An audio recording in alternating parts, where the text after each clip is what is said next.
sampah di Indonesia. Inilah sampah kita. Dalam beberapa dekade terakhir, krisis lingkungan menjadi salah satu tantangan terbesar yang dihadapi dunia, termasuk Indonesia. Berbagai permasalahan seperti pencemaran udara dan air, deforestasi, kebakaran hutan, eksploitasi sumber daya alam, hingga penumpukan sampah telah mengancam kualitas hidup manusia dan keberlangsungan ekosistem. Salah satu gambaran nyata krisis lingkungan yang dihasilkan masyarakat adalah sampah. Salah satu tempat sampah terpadu terbesar di Indonesia adalah TPST Bantar Gebang, yang setiap hari menghasilkan sampah 7.000 sampai 8.000 ton per hari, baik sampah rumah tangga, sampah pasar, maupun sampah industri yang diangkut ke lokasi ini.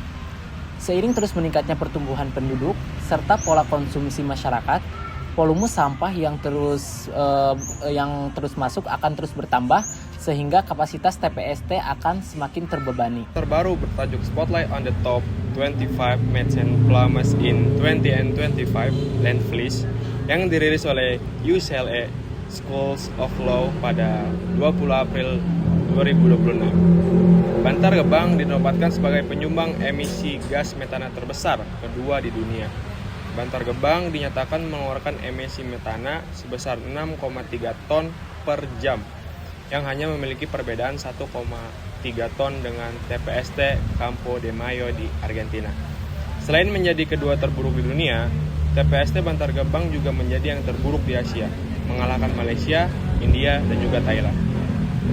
Di balik aktivitas pembuangan sampah di TPA Bantar Gebang, masyarakat sekitar TPA menjadi pihak yang paling merasakan dampaknya. Bau menyengat dari timbunan sampah, pencemaran udara, serta resiko gangguan kesehatan menjadi bagian dari kehidupan sehari-hari warga sekitar. Namun persoalan Bantar Gebang ini tidak lagi sekedar tentang bau dan pencemaran. Timbunan sampah yang terus meninggi mulai bertambah menjadi ancaman fisik yang nyata. Maret 2026, longsor gunungan sampah di zona 4 TPST Bantar Gebang menewaskan 7 orang serta menimbun truk dan warung warga di sekitar lokasi. Peristiwa tersebut menunjukkan bahwa timbunan sampah yang terlalu tinggi dapat merubah menjadi bencana layaknya longsor tanah biasa.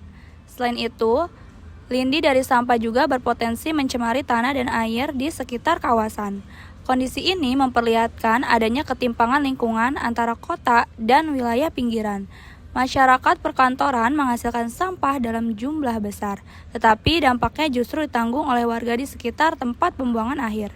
Menurut Pasal 28H Ayat 1 Undang-Undang Dasar 1945, setiap orang berhak hidup, sejahtera lahir dan batin, bertempat tinggal dan mendapatkan lingkungan hidup yang baik dan sehat, serta berhak memperoleh pelayanan kesehatan. Apabila pencemaran dari TPST mengganggu kualitas udara, air, maupun kesehatan masyarakat, maka hak tersebut harus dipenuhi melalui pengelolaan sampah yang lebih baik dan pengendalian dampak lingkungan. Permasalahan sampah bukan hanya tanggung jawab pemerintah, tetapi merupakan tanggung jawab bersama. Pemerintah bertugas menyediakan sistem pengelolaan sampah yang efektif dan ramah lingkungan. Masyarakat berkewajiban mengurangi sampah dengan cara prinsip 3R, yaitu reuse, recycle, dan reduce. Dunia usaha bertanggung jawab mengurangi penggunaan kemasan sekali pakai dan menerapkan tanggung jawab produsen.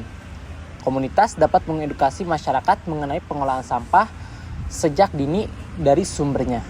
Kasus TPST Bantar Gebang bukan sekedar persoalan sampah yang menumpuk, melainkan menunjukkan bahwa sistem pengelolaan sampah di Indonesia masih berorientasi pada pengumpulan dan pembuangan atau collect, transport, dan dispose, bukan mengurangi sampah dari sumbernya. Di sisi lain, perilaku konsumtif masyarakat dan penggunaan plastik yang sekali pakai masih tinggi. Hal ini menunjukkan bahwa krisis sampah bukan hanya kegagalan pemerintah, tetapi juga mencerminkan rendahnya kesadaran ekologis masyarakat serta belum optimalnya tanggung jawab produsen dalam mengurangi limbah sampah. Beberapa solusi yang berkelanjutan. Pertama, transformasi kebijakan pemerintah. Mengubah paradigma dari membuang sampah menjadi mengurangi sampah sejak dari sumbernya. mewajibkan pemilihan sampah di rumah tangga, sekolah, perkantoran, dan kawasan industri. Memperluas teknologi pengolahan sampah menjadi energi tanpa mengabaikan aspek lingkungan. Memberikan sanksi tegas bagi pelaku pembuangan sampah ilegal dan penghargaan bagi daerah yang berhasil mengurangi timbulan sampah. Yang kedua, tanggung jawab di dunia usaha. Menerapkan extend producer responsibility, yaitu produsen bertanggung jawab terhadap pengelolaan produknya setelah digunakan. Mengurangi penggunaan plastik sekali pakai dan beralih ke kemasan yang mudah didaur ulang atau dapat digunakan kembali. Yang ketiga ada perubahan perilaku masyarakat, yaitu membiasakan membawa tas belanja, botol minuman, dan wadah makanan sendiri, memilah sampah organik dan anorganik sejak dari rumah. Dan yang ketiga ada berpartisipasi dalam bank sampah dan kegiatan daur ulang. Yang keempat ada mengolah sampah organik menjadi kompos. Dan yang kelima mengonsumsi produk dengan kemasan yang berlebihan.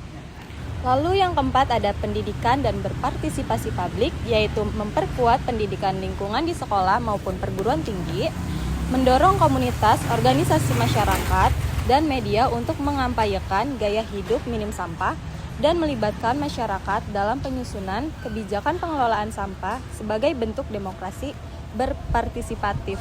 Kasus Bantar Gebang adalah cerminan dari kebiasaan kita sehari-hari. Selama kita masih menganggap sampah sebagai urusan pemerintah, masalah ini tidak akan pernah selesai.